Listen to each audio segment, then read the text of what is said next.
Hello aspirants, welcome to exam Sadhanam. आज हम discuss करेंगे वीकली करंट अफेयर्स के बारे में, जिसमें कि हम नवंबर 8 से लेके नवंबर 14 तक के जो बचे हुए इंपॉर्टेंट करंट अफेयर्स टॉपिक्स थे उनको डिस्कस करेंगे। सबसे पहला इंपॉर्टेंट टॉपिक है श्रीनाथ प्रभु केम्पेगौड़ा जी के बारे में। इनको बेंगलोर सिटी का फाउंडर भी कहा जाता है। ये विजयनगर एम्पायर के दौरान एक सरदार थे और इन्होंने 16th सेंचुरी के दौरान रूल किया था। He was born in 1513 near Yelahanka village and he belong to Gowda community. इसके अलावा he was a social reformer also. इन्होंने बंदी देवरू करके एक कस्टम होता था वोकालिगा कम्युनिटी के बीच, जिसमें कि अनमैरिड वुमेन के लेफ्ट हैंड की लास्ट 2 फिंगर्स जो थी उसको काट दिया जाता था। इन्होंने ये कस्टम बंद करवाया था। इसके अलावा इनका कंट्रीब्यूशन आर्ट एंड कल्चर में भी था।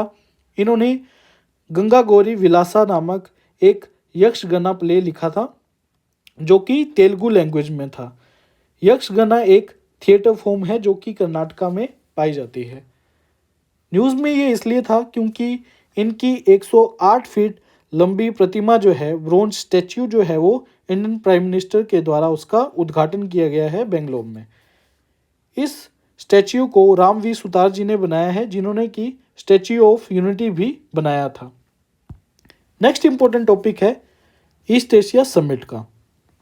अभी हाल ही में ईस्ट एशिया समिट हुई है। It was established in 2005.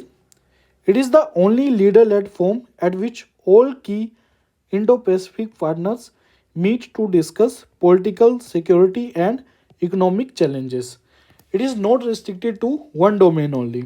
6 key areas which are covered in this summit are environment and energy, education, finance, global health issues, pandemic diseases, natural disaster management, and Asian connectivity.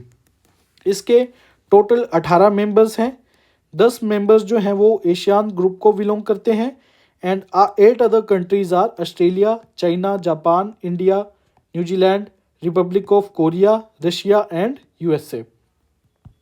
Next important topic is zoonotic disease.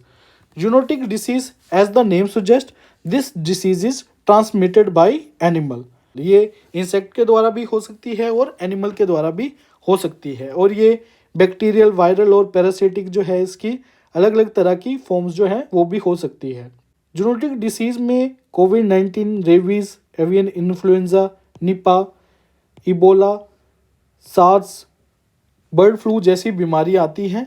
News में ये इसलिए था क्योंकि international livestock research institute के अनुसार India उन 4 countries में शामिल है जहाँ पे कि हाईएस्ट जूनोटिक डिसीज़ हैं, जहाँ पे जूनोटिक डिसीज़ के पेशेंट जो हैं वो सबसे ज़्यादा हैं। गौर करने वाली बात यह है कि बाकी 3 कंट्रीज़ जो हैं वो अफ्रीका कंटिनेंट से बिलोंग करती हैं और इंडिया जो है वो इकलौती नॉन अफ्रीकन कंट्री है जो टॉप 4 में है। नेक्स्ट इंपॉर्टेंट टॉपिक है आर्टेमिस 1 मिशन। ये नासा का मिशन है जो कि मून एक्सप्लोरेशन से डील करता है। ये आर्टेमिस एक गॉडेस ऑफ मून के ऊपर इसका नाम रखा गया है इस मिशन का, जो कि ग्रीक मिथोलॉजी के अनुसार अपोलो की जुड़वा बहन थी। Due to tropical storm Nicole it was rescheduled. ये आप जरूर याद रखें, ट्रॉपिकल स्टॉर्म निकोले, ये क्वेश्चन जो है वो एग्ज़ाम में पूछा जा सकता है। It will be launched to test the space launch system and Orion spacecraft. Next important topic है soil carbon sequestration. Aspirants, as you know, carbon dioxide जो है एक ग्रीन हाउस गैस है। अगर ये फ्री फॉर्म में अवेलेबल रहती है एटमॉस्फेयर में तो ये अर्थ के टेम्परेचर को बढ़ा सकती है, जिससे कि मेल्टिंग ऑफ आइस और सी लेवल चेंज जो है वो हो सकते हैं, और क्लाइमेट चेंज भी जिसके द्वारा हो सकता है, और तरह तरह के अदर इम्पैक्ट जो हैं कार्बन डाइऑक्साइड या अदर ग्रीन हाउस गैसेस हैं, अगर एटमॉस्फेयर में ज़्यादा क्वांटिटी में रहती हैं तो it is harmful for environment. News में ये इसलिए था क्योंकि एक स्टडी के अनुसार एटमॉस्फेरिक कार्बन डाइऑक्साइड को सोइल में कैप्चर किया जा सकता है उसको स्टोर भी किया जा सकता है। अगर सॉइल में फर्टिलाइजर, बायोचार और इरिगेशन का यूज़ किया जाता है तो कार्बन सिक्वेस्ट्रेशन जो है सॉइल में 300% तक बढ़ सकती है। बायोचार जो है ये सॉइल में कार्बन की वैल्यू जो है उसको 130 से 300% तक बढ़ा सकता है। सॉइल कार्बन सिक्वेस्ट्रेशन के क्या बेनिफिट हैं? It will result into improved soil health, increased climate resilience and reduced fertiliser use. Limitation जो है सॉइल कार्बन सिक्वेस्ट्रेशन की, saturation, because soil is a physical resource, इसकी अपनी फाइनाइट कैपेसिटी है, इसलिए ये एक क्षमता के बाद जो है कार्बन सिक्वेस्ट्रेशन इसमें नहीं हो सकती। रिवर्सिबिलिटी, अगर सॉइल की फॉर्म को चेंज कर दिया जाता है या उसमें कुछ फिजिकल चेंज आ जाता है तो ये प्रोसेस जो है वो रिवर्स हो सकती है और इसको मेज़र करना भी डिफ़िकल्ट है। नेक्स्ट इंपॉर्टेंट टॉपिक है क्रायोस्फीयर। क्रायोस्फीयर जो है it basically comprises that parts of earth where water is found in solid form, जहाँ पे पानी जो है सॉलिड फॉर्म में है या जहाँ पे बर्फ पाई जाती है। These parts of Earth are glaciers, snow and permafrost regions. Permafrost regions में ग्रीनलैंड, अंटार्कटिका और आर्कटिक जैसे कंटिनेंट जो है वो आते हैं।